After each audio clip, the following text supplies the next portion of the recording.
What's going on, everybody? C4 here. Welcome back to more C4, where we're continuing our little mini-series here on our way to the 2023 NFL Draft, where we're going through all the positions on the Philadelphia Eagles, and I'm going to break down some draft prospects I think the Eagles should target for each of their draft picks from the first round, where we have 2 first-round picks, to the last round, and maybe some UDFA players. And today, we are finishing up on the offensive side of the ball, and we're breaking down the entirety of the offensive line. So if you want to see my videos on the receivers, we did wide receivers and tight ends in one video. We broke down the quarterbacks, looking for a backup for Jalen Hurts. We broke down the running backs, talking about Bijan Robinson.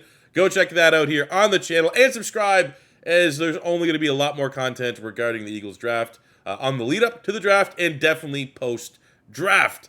So today we're looking at the offensive line, which is, you know, as we talked about in the running backs and Bijan Robinson, that's a polarizing position. I think offensive line is another polarizing position because we know Howie Roseman has this reputation to build through the trenches, and there's going to be probably some pretty decent linemen available at pick 10. And there's an idea of, like, you stick with what got you to the Super Bowl 2 times in recent memory, and that's building through the trenches, and that's drafting a lineman at 10.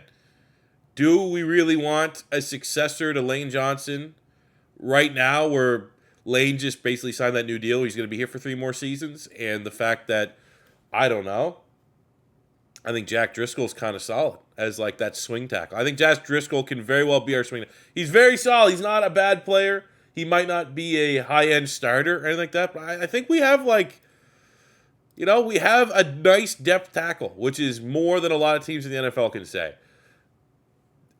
Man, it's one of those things. I'd be underwhelmed if we draft a lineman, but I do think there's a certain comfortableness. Is that even a word? With Jeff Stoutland giving the thumbs up on a player. If Jeff Stoutland pounds the table and says, Peter Skronski, Paris Johnson, whoever, needs to be our pick at 10, you know what? I'll give him the benefit of the doubt. I'm going to be like, all right, Jeff Stoutland thinks this guy's going to be an absolute monster. But I think there's also the sentiment, though, that 2022 second-round pick Cam Jurgens is too good to not see the field. And a lot of us are just projecting him to right guard so that he's not redshirting behind Jason Kelce for a second straight season. You really want to start to get value on that pick. So, there's a lot to consider. We're going to break down a lot of players. But one thing that needs to be said as we move on to the Raz is trends. I'm going to get rid of my webcam here just for a second so you guys can see the numbers. The Raz, Jeff Stoutland likes athletes. We saw on the New Heights podcast, there's an interview with Howie Roseman and Jason Kelce, and Howie Roseman basically said, I have utmost confidence in drafting athletes on the offensive line because I know Jeff Stoutland's going to get their technique fixed if it can get fixed. Just take a look at some of the linemen on the Philadelphia Eagles to get trends. So we have Jordan Mailata, who has a RAS of an 8.6. Green means good. We have at left guard, well, Landon Dickerson didn't test. So the only lineman that did test at left guard is Sua Opeta. At Sua Opeta, 9 RAS. At center, we have Jason Kelce. Surprise, surprise, 9.5 RAS. At right guard, we have Cam Jurgens. If we're projecting him actually to start there, 9.94 RAS. Then we have at right tackle, we have Lane Johnson, who we already know this is going to be ridiculous. He's one of the most freakishly athletic tight end tackles. He plays like a freaking tight end. 9.96 RAS for Lane Johnson. Like, oh, what about Jack Driscoll?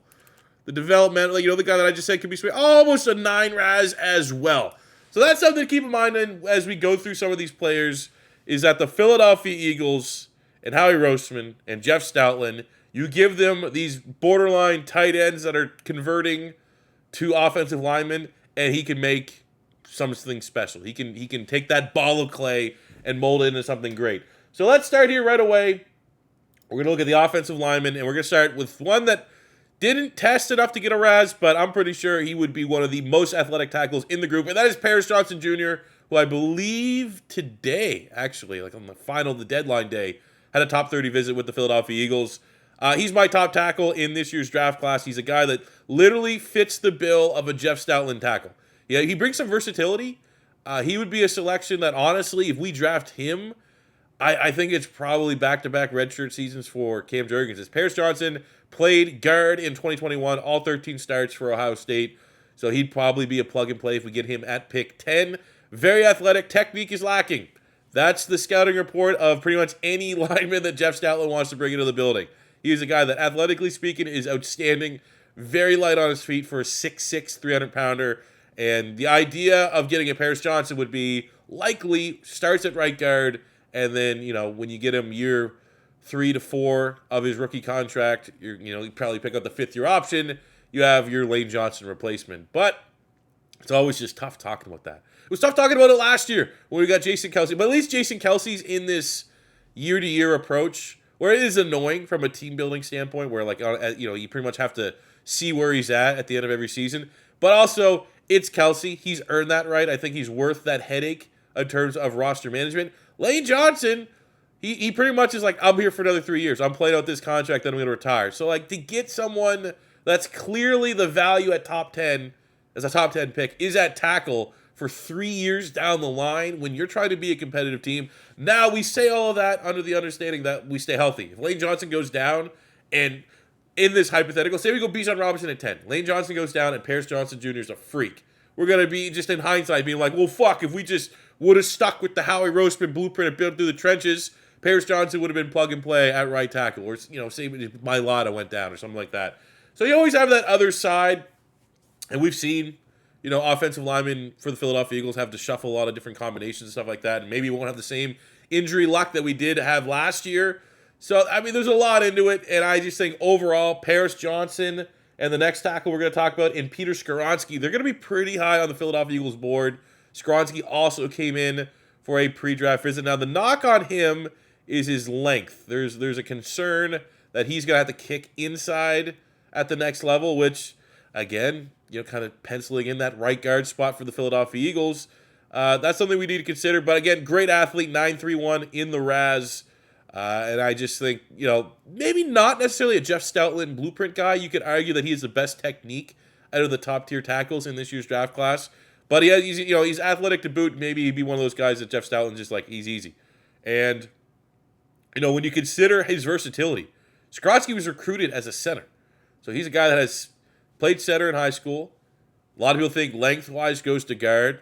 Played tackle at a ridiculously high level for Northwestern. Pretty much all 3 years, he's one of the best tackles in all college football, if not the best tackle in college football. So if you're getting obviously he didn't play center at the college level, but a guy that has 3 position play everywhere on the offensive line versatility, that's even more added value. So while it's not a sexy pick whatsoever, if Jeff Stoutland says, get me Paris Johnson, get me Peter Skronski, you're going to have to get those guys at pick 10. They're not going to be there at 30. It's going to be lame. It'll be underwhelming, but I'm not going to, flip my table over, because if Jeff Stoutland said, this is a guy that I need, who are we to doubt? He's earned that luxury. Other first-round tackles, we have Broderick Jones out of Georgia. He's a big-time classic SEC tackle, 6'5", good athlete. I don't think he allowed a sack in his college career, which is absolutely ridiculous.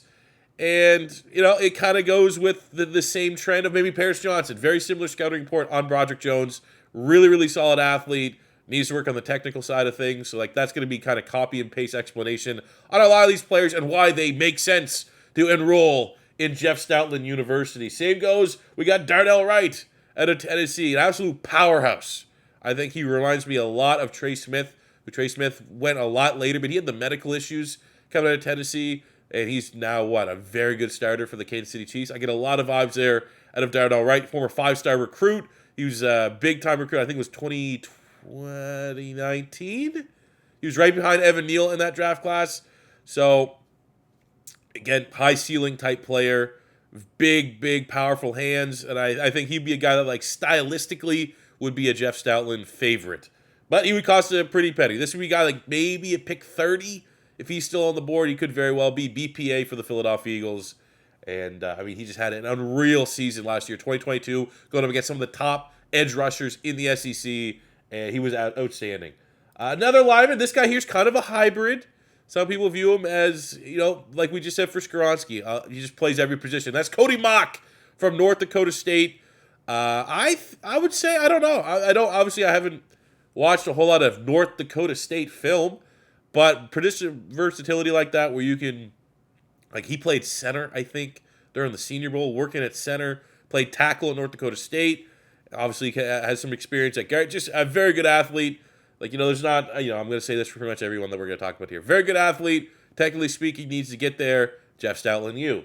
We have the freakiest of the freaky tackles, Blake Freeland out of BYU. Now, the thing to highlight here is the value. These are now guys that are projected to go a little bit later, not going to be investing a first-round pick. And, these are the guys that I would personally target. Right now, Blake Freeland is a ridiculous athlete. It's 6'7", putting up a 9.83 RAS. The Dave Brugler draft guide has him going in the 5th round. That is where, personally, especially if we're going to acquire more day 3 picks, it's only a matter of time to how Arizona starts trading down. This is the range. Day 3 is when I personally want to add another tackle or guard or any other lineman. I want to get some athletic freaks day 3 that's all they are. And then Jeff Stoutland can completely mold them into a freak player. And I think Blake Freeland is near the top of that list. He needs to get stronger.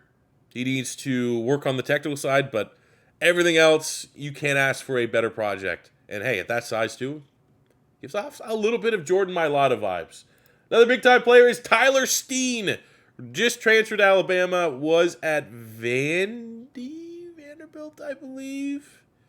But again, versatile player. He's played tackle, left tackle, right tackle. I think he started as a D lineman in his college career at Vandy. So you just got a guy that, he took the step up. Went from Vandy to Alabama. Didn't look out of place whatsoever. But he's got a little bit more pricier. Right now, he's projected to go 3rd, 4th round, somewhere in that range. But, again, can work with the athleticism there. We'd like to see the 40. Maybe he's hiding that just a little bit. But he's another name just to be considered. Obviously, Stoutland has the Alabama ties, the Alabama connections. Jalen Duncan is a nice project player. This is a guy that we could definitely target on day 3. He's right in the bubble with a certain lineman on Utah that I think is one of the more underrated players in this year's draft. But Jalen Duncan has been started forever. He was a 4-star recruit. He's one of those things, I remember, man, back in the days, 2018, 2019, Maryland was getting 4- and 5-star recruits. They got Rakeem Jarrett was a 5-star wide receiver. Jalen Duncan was another big-time recruit for them. I don't know, for NIL and all that stuff. Maybe Maryland had a bag somehow. But Jalen Duncan, technically, not the best. Athletically, ticks off a lot of boxes. I'm thinking you can probably get him 5th, 6th round, somewhere in that range. He'd be definitely a tackle I'd be considering on day 3. Nick Saldivari from Old Dominion, another athletic playmaker that technically needs to get just a little bit stronger and work on his technique. And again, it's pretty much, let's just look at the athletic tackles that need those 2 boxes ticked, and let's highlight them in the video. That is exactly what we're doing. You want another one of these guys? John Ujjukwu from Boise State. 6'5", putting up elite numbers. Well, maybe not elite, but great numbers in the agility test. His scouting report is, hey, guess what? You want to take a guess what his scouting report is? Huh? Upside, athletic movements, check. Might have to kick inside the guard. Needs to work on his technique. Welcome, potentially, to Stoutland University. We got Wanya Morris here. I believe he was also a former 5-star recruit who went to Tennessee, and he was a freshman All-American, SEC, and then he transferred to Oklahoma and eventually played a little bit. He's the question mark. And this is, and we talked about it a little bit yesterday in my wide receivers video, especially late round. You could be some of these guys that were former top recruits, had some issues in college, maybe not necessarily off the field. And you look at Wanya Morris, he's had some injuries, maybe academics, I believe. Here in the Dave Brugler draft glide where he just deep dives and everything. I don't know how. He literally just snoops on every player. He had academic issues. He missed the first 2 games of 2022, so, workable, fixable. Wanya Morris, give me the athletic 5-star recruit that needs to work on his technique and find a place to develop. Welcome to Jeff Stoutland University. Another one. We got, look at this thing. Look at this. This guy's projected UDFA, Ryan Schwabada from Central Florida, 6'9", with these type of numbers. Hey, welcome to Jeff Stoutland University. Another highlight. We can go Ryan Haynes, the tackle from Michigan, putting up a solid RAS here. He's a guy that was second team all Big Ten back-to-back seasons, 2021, 2022 as a starter at left tackle for Michigan. And guess what? What do you think his original position was? Putting up numbers like, he was a tight end. If you are a converted tight end that has moved to tackle, welcome to Jeff Stoutland University.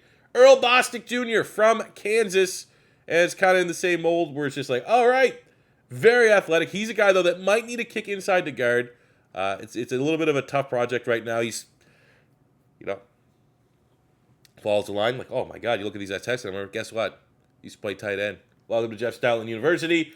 And my favorite value pick, I had him in both my mock drafts, my last ones that I've done on Twitter. Give me a follow on Twitter, at PapaXC4, is Jake Witt out of Northern Michigan. 9.8 RAS basketball player that just started to play football. And look at these numbers. Freak. This is the Jeff Stoutland University candidate that I want to see the most on day 3. I don't know if we've shown any interest in him whatsoever. I would rather Jake Witt, round 7, than a tackle at 10. Put this guy and roll this monster, Jeff Stoutland University, have him be practice squad, even though he'd probably get poached right away.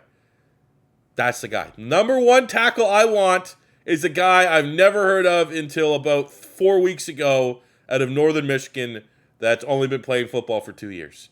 You know what that reminds you of a little bit? You get something like this, something that you can, I don't know. He's a current starting left tackle on the Philadelphia Eagles. So this is my guy. I would love to actually hear someone like our channels get a lot of different fans from a lot of different backgrounds. There's definitely someone watching this that's a Northern Michigan fan that probably knows Jake Witt, went to school with him, had a class with them, and says this guy's an absolute beast. He's a guy that I want. He's my number 1 tackle. Carrying on. We're going to look at some guards here. Now, this question opens up, how do the Philadelphia Eagles feel about Cam Jurgens kicking a guard? Now, last year during training camp, there was reports that Cam Jurgens was training to be guard. And then Jason Kelsey I believe he had to get his elbow cleaned up a little bit. And then they kicked Jurgens back into center. So, we're going to just assume that, for this section, as we break down some guards, that Jeff Stoutland says, man, Jurgens is a center. We should look at bringing in a guard. We're going to start with Osiris Torrance, who I think is the top guard in this year's draft class. Didn't give up a single sack in his college career. Started at Louisiana, followed Billy Napier to the Florida Gators. He was one of our best players last year. It was really him and Anthony Richardson and baby Etienne. Travis Etienne's brothers are running back. And he's very good. One to watch for sure.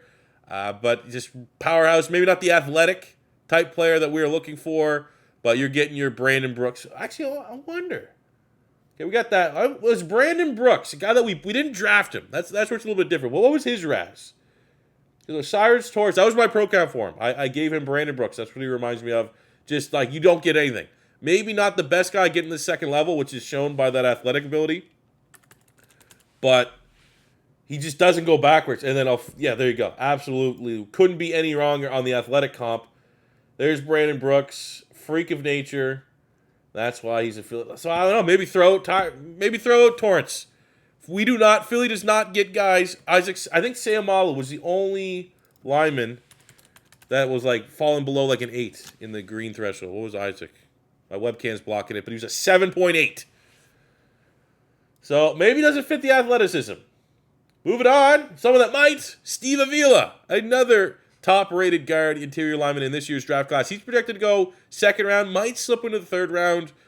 He's very powerful on film. 28 reps doesn't really show that, but at 332 pounds, putting up those numbers in the vert and the 20-yard split is impressive. Again, kind of falls in line with he's an explosive player. Technically, needs to get a little bit better. He's one of those guys that needs to have a little bit more control when he's playing. I thought he was solid, though, to be honest with you, but he's played guard, he's played some center, he's played some tackle, he's versatile, which is always something that Howie Roseman likes to look for in his linemen. And, again, second round, third round, is that where we want to be addressing the guard spot? Or at that point, if you're not clearly getting someone in the first round that can play that spot, maybe just roll with Jurgens. So a little bit later options, we have the Raz King at guard this year, and that is Chandler Zavala, the guard from NC State. He put up big time numbers, was a transfer, Fairmont State, small school player, played some tackle, made the jump to North Carolina. He pretty much made the jump of the talent gap, the skill gap. Sometimes you see tackles, you got to be the guard. You got to move inside the next level. That's kind of what he did, but at the college level, and he's really established himself as one of the top guards, top developmental guards in this year's draft class. He's had, and Dane Brugler in his draft guide kind of highlight this, he had back surgery in 2021, so the medical could be a little bit issue. He could fall a little bit because of that medical, but the athleticism is awesome. He's just an absolute monster. I've seen a bunch of clips of him up on Twitter where it's just knocking guys on their ass. Pancake City. So that's an interesting developmental guy. He's projected, third, fourth round, somewhere in that range. And maybe that'd be the price that I would start being like, all right, let's just add some competition at guard because, now we can start to think day two going into day three of Kelsey. If Kelsey's going to retire, this is likely his last year. And if your plan is eventually either A, to move Cam Jurgens back to center, you're going to need that right guard. Or if Cam Jurgens establishes himself as like, shit, he should be our right guard. He's fine. Let's keep him there. You're probably going to have to draft a center ahead of time. But in the idea of kicking Jurgens back to center next season, someone like Zavala in the third round, fourth round, that's a little bit easier to swallow than, say, drafting Avila or Cyrus Torrance late first in the second. Moving on to more athletic offensive guys. We have Anthony Bradford, and I actually believe Philadelphia brought him in for a top 30 visit. Not surprising. I guarantee the Philadelphia Eagles scouting staff just looks at RAS scores. Like, they use this site 1,000% to decide and kind of fit their draft board here a little bit. And, Bradford, freakishly athletic, fits and ticks a lot about. Honestly, that looks kind of similar to the numbers we're seeing from Brandon Brooks. But he's a guy that played a little bit of tackle, played a little bit of guard, played tackle in 2021, moved to guard in 2022 primarily, and it's just the same knock. He's very athletic, needs to work on the technique. Welcome to Jeff Stoutland University. My favorite guy, if I can have a favorite guard that I just don't think gets talked about enough, is Braden Daniels. Fits the guard tackle versatility. I think doesn't get enough respect for what he did. Just elite versatility for Utah. Very good athlete. Maybe he's getting, at 294, he should be this athletic because he's obviously giving up a lot in terms of strength and play strength. But from an athletic standpoint and from the fact that, Jeff Stoutland's going to get this guy in the gym, likely would be like a redshirt type player. He's a day 3 pick. Definitely one to keep an eye on. We're going to show some love to a Canadian, and that is Sidy Sow from Eastern Michigan. Did not think he was this athletic, but great. The more Canadians. We need to redo Canadians on the Philadelphia Eagles. Danny Watkins did not work out ideal. It pains me that didn't work out. Let's get another one here at a reasonable price. Right now, he's projected. He's going day 3. Brings some tackle experience. Started as a tackle for Eastern Michigan, but has played left guard since. 2-time back-to-back first-team All-MAC. This is a guy definitely high on my board into day 3, and that's not just Canadian bias. Another player the Philadelphia Eagles have shown some interest in, I believe they also brought him into a visit, is John Gaines II, guard from UCLA. Hey, look at this. Needs to work on his technique. Great athlete. Welcome, Jeff Stoutland U. We have a little bit of versatility here. I just want to highlight Nick Broker. Played tackle last 2 years. And a lot of people thought he might be drafted as a tackle at Ole Miss. He's protecting Matt Corral's blindside when he was... Matt Corral was considered maybe the top quarterback in last year's draft class. I was a second-team All-American last season at guard. And, again, just good athlete. Needs to work on the technique. Needs to get a little bit stronger. Kind of just, you guys noticing a trend here? Good luck pronouncing this guy's name. Let's see if we can get an actual pronunciation here. We have Salah Malisaula. A movie laulu. Malisala a movie laulu. Guard from Oregon. Very athletic as well. Ticking off the boxes. Maybe not the perfect 9 into the RAS, but plenty good. Like the broad jump, like the 3-cone, like the agility, like being able to get out into space. But he is and I quote, refined player with bad habits that needs to up his technique. Welcome to Jeff Stoutland University. Joey Fisher, guard from Shepard. Act like I've never heard of this guy in my life. But hey, look at the athletic profile. Very interesting. Small school player. Obviously a little bit undersized. But if you're going to be undersized, put up 40 fucking reps at the bench press. Look at this. Give me this guy. I don't know what round he's projected to be going in right now. I'm going to guess it's day 3. I don't necessarily think that this is a guy that's just completely flying under the radar right now. 5th, 6th round according to Dane Brugler, which he's kind of in touch with what. But he's played tackle. He's one of those guys that's likely going to kick inside the guard because of lack of length. But what a powerhouse. I didn't know a whole lot about this guy until I literally looked at his RAS. Put him on the list. Put this guy right now on the list. Jake Witt, Joey Fisher in the 7th round. 2 small school players, bumfuck no. I couldn't tell you where these guys are. Where's Shepard? Don't know. Couldn't tell you. Where's what was the other guy? Northern Michigan? That's probably in Michigan somewhere. Probably by Tim the Toolman Taylor. Now, Joey Fisher is 25 years old, so he's an older player. And if you're getting guys like this on the premise that they're going to be developmental guys, getting one at 25, it's one of those things when I see 40 reps on the bench press at 25, given the fact that he's 4 years older than most guys that we're talking about, yeah, all right, you should be stronger. You're pretty much Stetson Bennett on the offensive line, but definitely got to keep an eye on, especially if he slips down into day 3. And the last guard is Spencer Anderson, big-time, freaky player. He's been, I think, 2nd team conference for Maryland last season. So, again, another guy, late day 3 athlete on the interior. And we're going to finish here with center. Now, we're going to highlight center. I just got 2, and these are fairly expensive centers, on the idea that, say, Cam Jurgens moves to right guard, and he fits. That's the position that he's going to play, plays at a very high level. Maybe gets a Pro Bowl or something like that. Maybe the idea shifts for the Philadelphia Eagles just a little bit of keeping him there. Cam Jurgens was drafted to be Kelsey's replacement, but he moved to guard. Maybe Philly wants to keep him a guard and then look at his center. Maybe get a future center in place. So we're going to start with Luke Whippler from Ohio State. Good athlete, 9.31 on the RAS.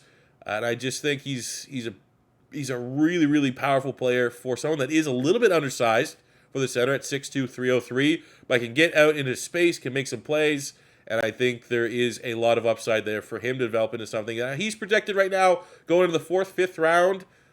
Yeah, again, that is kind of the range that if that's the idea, if Stelton's like, Jurgens is our guard, get me another center that can be our second attempt at a Jason Kelsey replacement. Someone like Whippler definitely fits into that mold. But my favorite center, probably my favorite interior lineman, I don't think he's getting enough respect, is Ricky Stromberg from Arkansas. I have him right now. He is my number 2 center in this draft class, and that's a little off the market. A lot of people have him going day 3. Not the same type of player, but I'm getting vibes of Creed Humphrey. When Creed Humphrey was coming out of Oklahoma, I was like, he's clearly that guy there is I would consider the 1st round if I needed a center. And then he slipped a little bit, fell into the lap of the Kansas City Chiefs. The rest is history. I'm getting a little bit of vibes from Stromberg. I think there's a shot that he ends up being the best center from this year's draft class. No one's really talking about him. The athletic profile is outstanding. He was 1st team All-SEC this year. Just a monster. Gets out into space, and technique is the only kind of knock against him. It's the only kind of knock about pretty much everybody I talked about on this list outside of some of the top tackles. That's what else am I going to talk about? These are guys that fit what we want in the building. Give me athletes that need to get technically refined, and welcome literally any of these guys. Jake Witt. If I had my pick at tackle, Jake Witt's my tackle. Give me that Shepard guy at guard, even though he's 25, and give me Stromberg at center. Those are my 3 players that if we had to add 80 offensive linemen in this year's draft, those would be my 3. Let me know what you guys think about it in the comment section below. Do you think we go lineman? Would you be fine with the Philadelphia Eagles going lineman at pick 10 or in the 1st round? What lineman would you get? Do you think Jurgens is going to stick on at guard? Do you think they want to replace him at guard? All those interesting things. It's one of those years where it's oddly enough, even though we know the Philadelphia Eagles have an outstanding offensive line, oddly enough, it's an interesting talking point for the Philadelphia Eagles in this draft because of our draft assets, because of the mentality and the history of how he roasts him and how he wants to draft, how he wants to build through the trenches, and really our line's getting old. Lane's not getting any younger. Kelsey's on a year-to-year. Likely this could be soon to be his last year. It's going to be interesting to see what happens with the offensive lines. But that'll do it for me today, guys. Thank you very much for watching. We'll be back tomorrow, I think. I don't know if we're going to break down defensive ends or defensive tackles, but either or. I'll see you back here tomorrow. If it is your first time stopping by, don't be afraid to hit that subscribe button, smash the like button if you enjoyed. And until next time, it's your boy C4. Say peace out. Have a good one.